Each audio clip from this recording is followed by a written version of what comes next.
नमस्कार and welcome back. आज हम तीन न्यूज़ के बारे में बात करेंगे। एक है कोरिया से, एक ताइवान से और एक चाइना से। क्योंकि तीनों जगह पे कहर मचा हुआ है। कहर है डोनाल्ड ट्रंप का। इतना डर का माहौल है कि आप सोच सकते हैं कि किम जोंग उंग जो दुनिया का सबसे बड़ा डिक्टेटर है, वो तो खमेनी से बड़ा डिक्टेटर था, वो पॉलिटिक्स को छोड़ने की बातें उसने बोलनी शुरू कर दी। उसका रीजन था, उसने दो तीन चीजें अपने सामने होते हुए दिखाई दी उसको। पहला, उसने देखा कि वेनेजुएला का जो डिक्टेटर है उसको किडनैप कर दिया गया और 30 मिनट के अंदर पूरी की पूरी गेम को चेंज करके रख दिया। वेनेजुएला वो कंट्री है जिसने हॉस्टेज बनाया हुआ था ऑयल की मार्केट को पिछले कितने सालों से। उसके बाद उसने देखा कि 30 मिनट के अंदर खमेनी को मार दिया गया। लुल्ला को प्यारा हो गया वो। ऊपर तंग है क्योंकि उधर 72 हो रहे जो हैं वो लेडीज हैं, कोई जेंट था ही नहीं, क्योंकि इनको तो आपको मालूम है कैसे कैसे शौक है। उसके बाद उसने देखा किम जोंग उन ने कि 36 घंटे के ऑपरेशन के बाद, अपने कितने प्लेन्स को उड़ा देने के बाद, एक पायलट को बचा लिया गया। वो भी कहां से? एक ईरान जैसी कंट्री से। वो देखता है कि किम जोंग उनको दिखता है कि ईरान के जो लोग हैं जिनको सप्रेस करके रखा गया, वो यूएसए की हेल्प कर रहे थे उसके पायलट को बचाने के लिए। अपने जो इनकी रजीम है, इस्लामिक रिपब्लिक के जो ये राक्षस हैं, उनके खिलाफ लोग जो निहत्थे थे वो खड़े हो गए। ये सब कुछ देखने के बाद किम जोंग उनको समझ आ गया ये टेरिफाइंग मोमेंट है। उसको मालूम है कि अगला नंबर इसका आने वाला है। क्यूबा भी ऑलरेडी अनफोल्ड हो चुका है। यही कंट्री से जो मैं आपको शुरू से बता रहा हूं कि भाई पहला है वेनेजुएला, उसके बाद Iran, Cuba, North Korea. Ultimate prize है, वो प्राइज है एक ही कंट्री, इसका नाम है चाइना। और चाइना इन सारे कंट्रीज को सपोर्ट करता था। कल जो कुछ हुआ ईरान के अंदर वो अनप्रेसिडेंटेड था। किम जोंग उन ने देखा है कि यूएसए ने कैसे एक मिलिट्री के ऑपरेशन को किया, जो सीक्रेट ऑपरेशन था राइट इनसाइड ईरान की टेरिटरी। उसको पता है कि ये ड्रिल्स हो रही हैं, ये तैयारी हो रही है किसी बड़े प्रोग्राम की। और बड़ा प्रोग्राम एक ही है कि किस तरह से किम जोंग उन हो या क्यूबा का डिक्टेटर हो, कैसे उसको भी उठा के लेके आना है। इस बार वो वाला काम नहीं किया जाएगा जैसे वेनेजुएला में किया है। इसलिए उनको उसने देखा है कि कैसे इनकी स्पेशल फोर्सेस कैसे लैंड करती हैं रात के अंधेरे में, कैसे एक आदमी को बचाया जाता है जब गोलियां चारों तरफ से चल रही हों। उसे मालूम है इसे भी किडनैप कर लिया जाएगा, उसी तरह से जैसे ईरान के अंदर किया गया है, वेनेजुएला में किया गया है। कोई भी जगह सेफ नहीं है। अगर ईरान जैसी कंट्री सेफ नहीं है तो आपको लगता है कि कोरिया सेफ होगा? इसलिए वो पॉलिटिक्स को छोड़ रहा है। अब जो मिलिट्री के कमांडर्स हैं अमेरिका के अंदर, उन्होंने ओपनली बोलना शुरू कर दिया कि ग्राउंड हमने डिक्टेटर्स के लिए खोद दी है, बस ये कबर में खुद ही अपने आप ये जाना शुरू हो जाएंगे। मैसेज एब्सोल्युटली क्लियर है कि हम किसी भी डिक्टेटर को छोड़ने वाले नहीं हैं। डोनाल्ड ट्रंप का बिल्कुल क्लियर ये एजेंडा है। अब एक काम और हो रहा है। यूएसए ने एक काम और कर दिया। उन्होंने अभी अभी जो प्लैनेट लैब्स है उसको फोर्स किया है कि जितने भी एरियाज है जहां पे उन्होंने काम करना है, वहां की सैटेलाइट की इमेजरी को ब्लैक कर दिया जाए। यानी कि अगर आप जाकर आज मिडिल ईस्ट के अंदर जो वॉर जोन्स हैं उस पे कहां पे क्या हो रहा है, कौन सी डिस्ट्रक्शन हो रही है, अगर आप देखना चाहें तो आप देख नहीं सकते, क्योंकि यूएसए ने अपनी मूव्स को हाइड करना शुरू कर दिया। ना चाइना देख सकता है, ना नॉर्थ कोरिया, ना रशिया। इतनी ज्यादा सीक्रेसी अब क्रिएट की जा रही है। अगला नंबर नॉर्थ कोरिया का है, उसकी भी जो इमेजरी है उसको ब्लॉक करके वहां पर एंटर किया जाएगा। एक बहुत बड़ा तूफान है जो आने वाला है। इसलिए ये सारा कुछ देखा जा रहा है रियल टाइम के अंदर किम जोंग उन की तरफ से। अब आप तो डिस्ट्रैक्टेड थे मिडिल ईस्ट के अंदर, किम जोंग उन पागल नहीं है।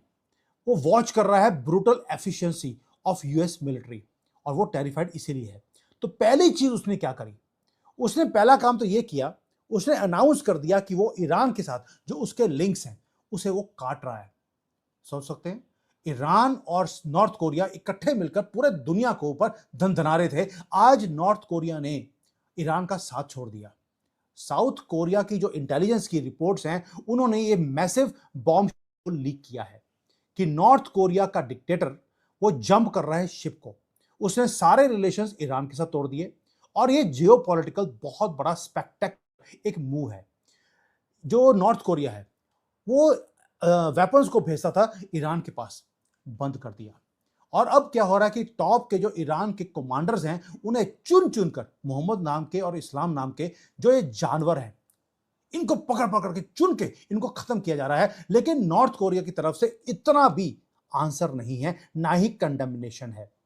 उन्होंने जो पहले शुरू में जब वॉर शुरू हुआ था, एक सॉफ्ट उन्होंने एक प्रेस रिलीज कर दिया था कि भाई ये काम नहीं होना चाहिए। अब तो डिप्लोमेटिक स्टेटमेंट्स भी आनी बंद हो गई हैं किम जोंग उन की तरफ से। कंप्लीटली अबंडन कर दिया गया है ईरान को कि अगर आज इसको सपोर्ट किया तो कल को मेरे सपोर्ट में कोई नहीं आएगा।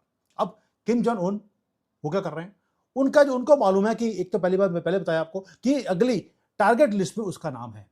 उसने देख लिया अपनी आंखों के सामने कि ईरान किस तरह से ब्यूटीफुली डिसमेंटल किया जा रहा है इस्लामिक रेवोल्यूशनरी डिक्टेटर्स को। उसे मालूम है कि ये प्रेशर का कैंपेन है जो रियल है, और अगर मैंने आज यूनाइटेड स्टेट्स को थोड़ा सा भी डिफाई करने की कोशिश करी तो प्राइस बहुत बड़ी पे करनी पड़ेगी, जैसे खमेनी को पे करनी पड़ी। अब किम जोंग उन वो सर्वाइवल की पॉलिटिक्स उन्होंने खेलनी शुरू कर दी। उन्होंने एक काम और किया, जो दरवाजे हैं उसके अंदर क्रैक्स उन्होंने करने शुरू कर दिए। कैसे? अपने ही कंट्री में जो दरवाजे हैं उसमें क्रैक्स डाल दी हैं ताकि वॉशिंगटन के साथ कुछ स्पेस बनी रहे जहां पर वो नेगोशिएट कर सकता है। दूसरा, अपनी जो प्रोफाइल है कि सुप्रीम लीडर, वो प्रोफाइल से नीचे आ रहा है and he wants to remain under the radar. वो टेबल के नीचे छुपकर अब बैठने को तैयार है इससे पहले कि देर हो जाए। अब कर क्या रहा है? जब ये पूरा का पूरा एब्सोल्यूट पैनिक है जो उसके नॉर्थ कोरिया के अंदर आ गया, किम डायनेस्टी ने जल्दी से सक्सेशन का प्लान बना लिया है। उन्हें मालूम है कि किम जोंग उन कभी भी मारा जा सकता है या किडनैप हो सकता है। इसकी जो टीनेजर डॉटर है किम जू, उसको अब इन्होंने, पहले हमेशा वो अपने फादर के पीछे खड़ी हुई दिखाई देती थी हर जगह पर, अब वो फ्रंट के ऊपर आ गई है, सेंटर स्टेज पे आ गई है। मिलिट्री के ड्रिल्स होते हैं नॉर्थ कोरिया के अंदर, ये वहां पर खड़े होकर उसको इंस्पेक्शन दे रही होती है, सैल्यूट मार रही होती है लिटरली। अब उसको रिसेंटली टैंक्स चलाते हुए दिखाई दिया, जहां पर किम जोंग उन खुद टैंक के ऊपर बैठे हैं, खुश हो रहे हैं कि उनकी बेटी अब टैंक चलाना वो सीख रही है। ये सारे के सारे जो फास्ट ट्रैक किया जा रहा है उसकी प्रोफाइल को कि इसको नया सुप्रीम लीडर डिक्लेयर किया जाएगा, और ये अगर ऐसा हो गया तो ये पहली फीमेल डिक्टेटर होगी नॉर्थ कोरिया की हिस्ट्री की। अब इसका रीजन क्या है? किम जोंग उनको मालूम है कि वो तो गया, और अगर कोई लेडी डिक्टेटर बनती है तो उसके ऊपर जल्दी से उसको किडनैप करने का काम अमेरिका नहीं करेगा या वेस्टर्न कंट्रीज नहीं करेंगी। ये कोई इस्लामिक कंट्रीज नहीं है कि गए तो सबसे पहले औरतों को ही उठाते हैं और बच्चों को औरतों के सामने ही मार दिया जाता है। ये एक दरिंदगी वेस्टर्न वर्ल्ड नहीं करता। इसलिए उन्होंने एक लड़की को एक सुप्रीम लीडर बनाने का प्लान बना लिया। और दूसरा, जो ये लड़की है किम यूं, ये बहुत ज्यादा उल्टी सीधी बातें बोलती थी, जिसको बोलते हैं जहर भरी बातें, अमेरिका के लिए और साउथ कोरिया के लिए। अब साउथ कोरिया के ऊपर एक जिसको बोलते हैं कि स्टार्टलिंग चीज है, पब्लिकली साउथ कोरिया के जो पॉलिटिशियंस हैं उनको इस किम जो ने सपोर्ट करना शुरू कर दिया, प्रेज करना शुरू कर दिया। क्या बोलती है कि साउथ कोरिया के जो पॉलिटिशियंस हैं वो वाइज हैं, वो सिंसियर हैं। ये कंप्लीटली अनहर्ड ऑफ है कि नॉर्थ कोरिया की जो टॉप लीडरशिप है वो साउथ कोरिया के और अमेरिका के पॉलिटिशियंस को प्रेज कर रहे हो। यानी कि नॉर्थ कोरिया डेस्परेटली ट्राई कर रहा है कि अपनी जो ये स्ट्रॉन्ग इमेज है उसको थोड़ा सा सॉफ्ट किया जाए। वो टेरिफाइड है कि वर्ल्ड ऑर्डर ट्रंप चेंज कर रहा है। सबसे पहला काम वो ये कर रहा है कि जितने भी डिक्टेटर्स हैं जिन्होंने दुनिया के अंदर गन डाला हुआ है, इन सबको खत्म करना है। इसलिए वो इतनी टेरिफाइड पोजीशन के अंदर आकर अपने स्टैंड को इन्होंने चेंज करना शुरू कर दिया, और ये सर्वाइवल के लिए जो भी करना पड़ेगा इससे पहले कि तूफान आए, नॉर्थ कोरिया ने करना शुरू कर दिया। और यही तरीका होता है एक वर्ल्ड लीडर का, अपनी पावर को एक्सर्ट करने का, और वो दिखना शुरू हो गया। अब ये तो हो गया जो हमने नॉर्थ कोरिया के अंदर देखा, लेकिन कुछ और भी हो रहा है ताइवान के अंदर। अब ताइवान के अंदर भी ये है कि वहां पर भी इलेक्शंस आने वाले हैं। चाइना ने एक ही काम किया कि जो पॉलिटिकल पार्टीज, जो अपोजिशन पॉलिटिकल पार्टीज हैं, उनको खरीदा हुआ है कि भाई तुम्हें हम प्रेसिडेंट बना देंगे इस कंट्री का, बस तुम एक ही काम करना, तुम प्रेसिडेंट बन जाओ इस कंट्री के, उसके बाद साइन कर देना कि हम चाइना का पार्ट है, हमें लड़ने की जरूरत नहीं है, ना आपको ना हमें, बस आप चाइना का पार्ट बन जाएंगे। और ऑपोजिशन के लीडर्स ने वो मानना शुरू भी कर दिया है। ये टू नेशन थ्योरी खत्म हो गई, अब ये वन नेशन थ्योरी पे आ गए हैं। यही तरीका है चाइना का काम करने का।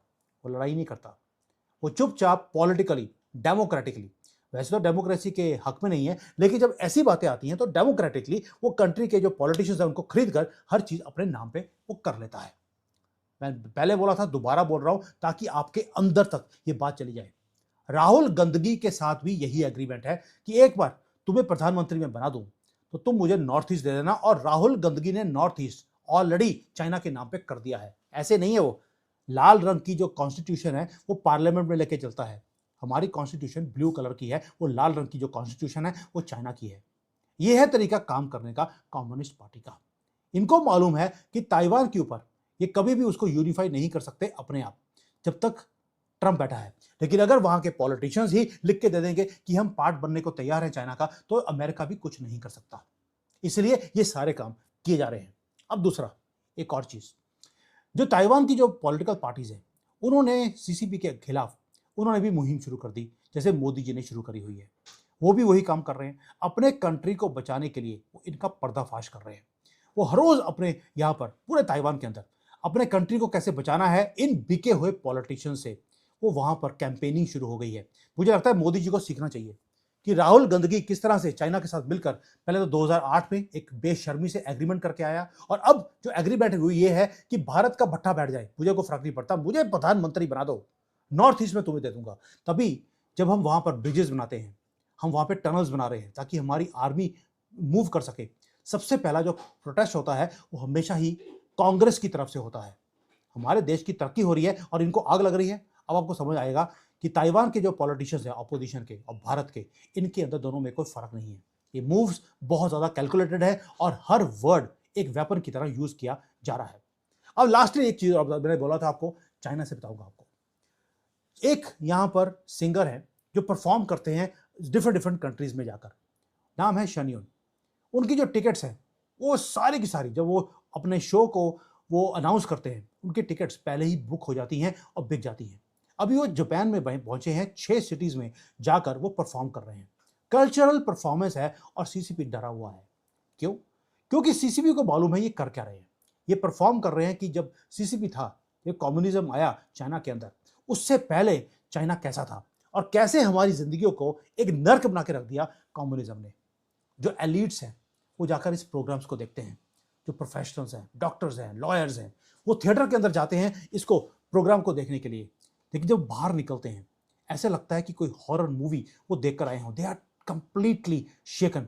और ये जो परफॉर्मर है ये बैन किया गया है चाइना की तरफ से। अगर ये यूके में गए उनके परफॉर्मेंसेस होने नहीं दिए, लेकिन इन्होंने अमेरिका में, ऑस्ट्रेलिया में, जापान में इन्होंने परफॉर्मेंसेस दिए हैं और वहां पर जाकर इतनी परफॉर्मेंसेस है, इतने ज्यादा टचिंग है कि लोग हिल गए हैं। अब लोगों ने क्वेश्चन करना शुरू कर दिया कि क्या ये ब्रूटल रियलिटी है इस रिजीम की, डिक्टेटर्स की, और इनको एक्सपोज किया जा रहा है वर्ल्ड की स्टेज के ऊपर। इसलिए एक इनोसेंट लोग वो जाकर एक आर्ट को ब्रॉडकास्ट करते हैं, एक सॉफ्ट पावर को यूज करते हैं और बीजिंग हिल जाता है। वो अपने आप को कंप्लीटली पावरलेस वो फील करते हैं और वो चाहते हैं कि इनकी मौत हो जाए। ट्रुथ स्प्रेड हो रहा है डिक्टेटर्स के खिलाफ। मैं तभी बार बार बोल रहा हूं, आपको लगता है कि अमेरिका के अंदर एक परफॉर्मर कोई आता है जो कि चाइना के खिलाफ बोल रहा है और वो ऐसे ही आ रहा है, ऐसी परमिशन मिल गई, या गवर्नमेंट ऑफ अमेरिका ने जानबूझकर उनको परमिशन दिया? वहां पर उन्हें मालूम है कि अगला जो टारगेट है वो चाइना है, इसलिए उन्होंने परसेप्शंस को बनाना शुरू कर दिया डिफरेंट डिफरेंट कंट्रीज के अंदर जाकर। अब आप याद कीजिए ऑपरेशन सिंदूर के पहले हमने क्या किया था। जयशंकर जी और हमारी पूरी की पूरी टीम जो अपोजिशन लीडर्स हैं वो सारे दुनिया में कंट्रीज में जा जाकर उन्होंने दिखाया कि पाकिस्तान कैसे एक टेररिस्ट कंट्री है। जब एक परसेप्शन बन गया उसके बाद ऐसी टुकाई करी हमने पाकिस्तान की, वो जिंदगी भर याद रखेगा। मोहम्मद नाम के जितने भी ये लोग थे उनके पजामों में हमने ब्रह्मोस घुसेड़ी है उस वक्त।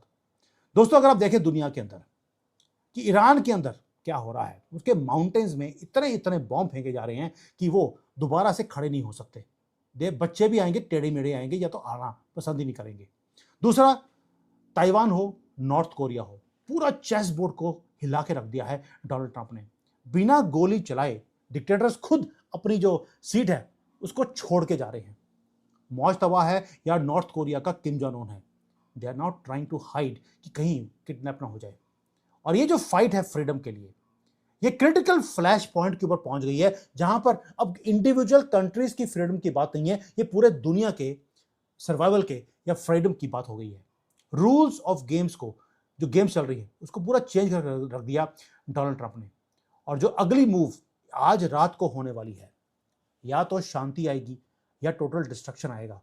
उससे सब कुछ चेंज होने वाला है। और अगर आज डिस्ट्रक्शन हो गई, आप देखेंगे किम जोंग उन खुद ही रिजाइन करने के बाद अपनी बेटी को वो सुप्रीम लीडर बनाने वाला है। इसको बोलते हैं डर।